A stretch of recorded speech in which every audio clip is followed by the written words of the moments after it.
Selamat pagi kawan-kawan, selamat jumpa lagi. Pagi ini di tempat yang sunyi dan indah ini, izinkan saya untuk mencoba mereview tunggangan saya ini, CB150 Versa. Motor ini sudah saya tunggangi sekitar 1 tahun. Saya membelinya dari tangan pertama, penampakannya masih cukup keren seperti ini kawan-kawan. Dari penampakannya sekilas bahwa motor ini belum mengalami perubahan atau modifikasi. Namun, coba mari kita lebih mendekat. Kawan-kawan, ketika membeli suatu barang, kita pasti mengharap banyak advantage atau keunggulan dibanding dengan harganya. Namun di balik keunggulannya, pasti akan terlihat pula kelemahannya. Nah, ini nih yang pertama, yang bikin tidak nyaman setiap kali mau memakai motor ini. Coba kita lihat, kita dekat. Ini speedometernya. Speedometer pun banyak kelemahannya. Misalnya dia tidak menampakkan tachometer yang seharusnya itu penting. Nah ini lampu headlamp ini selalu menyala begitu kita memutar kunci kontak ke on. Mungkin ini memang sengaja dibuat untuk memenuhi regulasi atau aturan undang-undang lalu lintas bahwa sepeda motor wajib menyalakan lampu depan ketika berjalan di jalan umum, baik siang ataupun malam hari. Memang itu wajib. Tapi kewajiban lampu menyala itu seharusnya tidak dengan cara pemaksaan, tapi kesadaran, karena kondisi seperti itu akan membuat lampu cepat putus, dan itu dapat menyusahkan kita jika terjadi secara tiba-tiba pada saat yang seharusnya hal itu tidak boleh terjadi. Dan ini nih modifikasi pertama yang saya lakukan, mengganti saklar atau holder kiri dengan saklar milik sepeda motor lain. Dan setelah modifikasi ini, maka saya bisa memainkannya sekehendak hati seperti yang saya inginkan. Yang terpenting adalah tidak melanggar aturan lalu lintas dan tidak merusak spesifikasi dasar motor. Nah, sekarang kita lihat penampakan dari belakang. Ini setelah sekitar setahun saya tunggangi. Kondisi cat masih cukup mulus dan minim goresan. Kemudian ke belakang, nah ini shockbreaker, ya shockbreaker bawaan aslinya masih lumayan empuk juga. Saya set di nomor 1. Kemudian ini footstep dengan karet tebal yang masih cukup bisa meredam getaran. Juga step depan ini juga sangat membantu ketika menabrak benda keras, karena bisa menekuk ke arah ke belakang sehingga bisa merilis beban benturan yang membahayakan dudukan mesin atau kestabilan pengendaraan.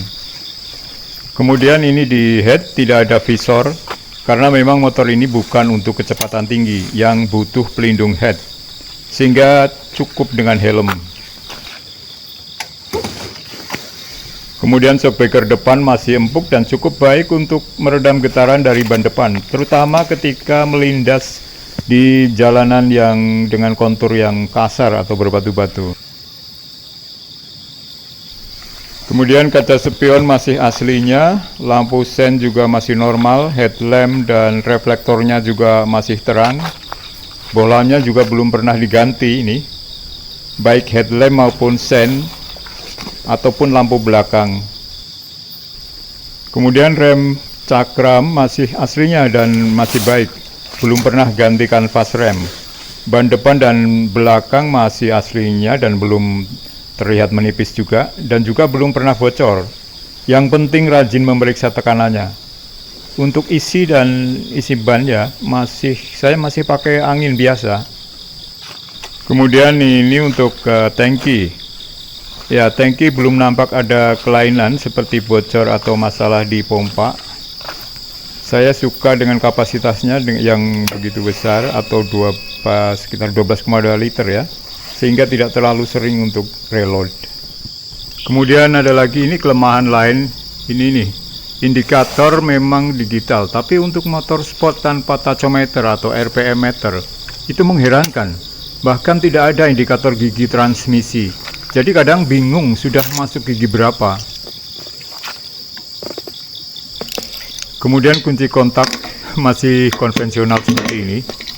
Ya, ini memang boleh dibilang motor minimalis, tapi fungsional. makanya harganya paling murah di kelasnya.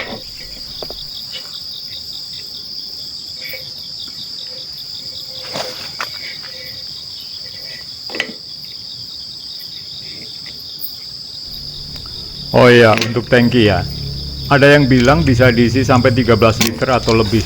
Saya kira itu tidak betul, dan itu sebenarnya bisa membuka kecurigaan pada takaran SPBU-nya. Saya lebih percaya pada takaran yang tertera pada tangki motor saya, karena tangki ini buatan pabrik motor terpercaya yang tidak mungkinlah berani untuk menipu. Sekali lagi ya, bahwa kapasitas tangki ini itu hanya 12,2 liter. Oke, sekarang kita tonton dari belakang. Batok lampu belakang masih bawaan aslinya, fender dan jok juga masih sama. Kemudian kita lihat ke bawah. Kalau ini knalpot, coba ke samping. Nah, ini rantai belum pernah diganti, tapi sudah beberapa kali diservis. Memang bunyinya berisik, tapi cukup bisa diatasi ketika dilumasi dengan chain loop atau pelumas rantai. Biasanya setelah 500 km saya kasih pelumas. Selama ini sudah 3 atau 4 kali diservis, baik di bengkel atau sendiri.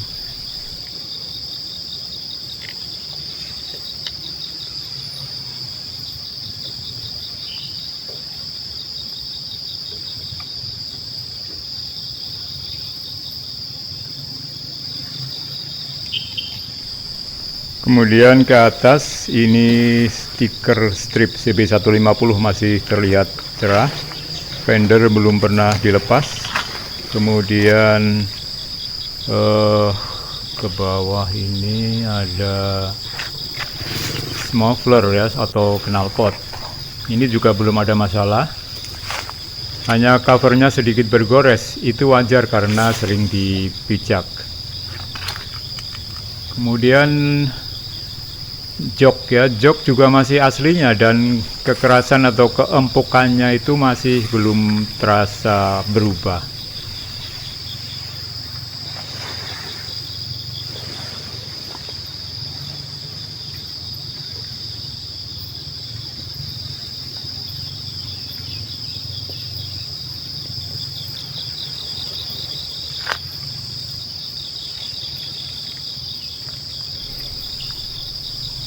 Nah, kemudian ini Kickstarter.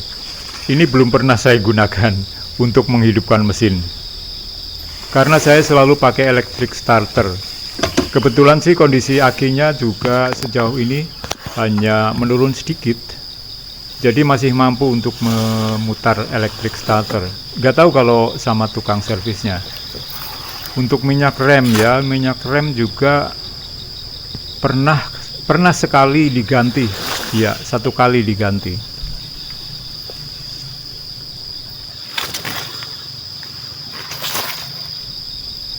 Jadi kawan-kawan, secara overall ya, mesin SHHC 150 cc ini dengan 5 tingkat kecepatan masih cukup tangguh untuk dibawa ke medan-medan yang banyak tanjakan seperti di pegunungan.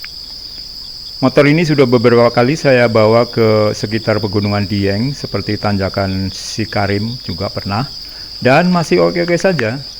Tapi motor ini jangan dipakai untuk adu cepat, karena ini bukan motor balap. Kemudian untuk BBM saya tidak fanatik, kadang pakai Pertalite, kadang pakai Pertamax, karena yang penting bagi saya adalah BBM dengan angka oktan yang di atas 88. Dan selama ini belum ada masalah akibat dari pemakaian BBM. Saya kira cukup di sini dulu. Terima kasih sudah menonton. Semoga memberikan inspirasi. Terima kasih, sampai jumpa lagi.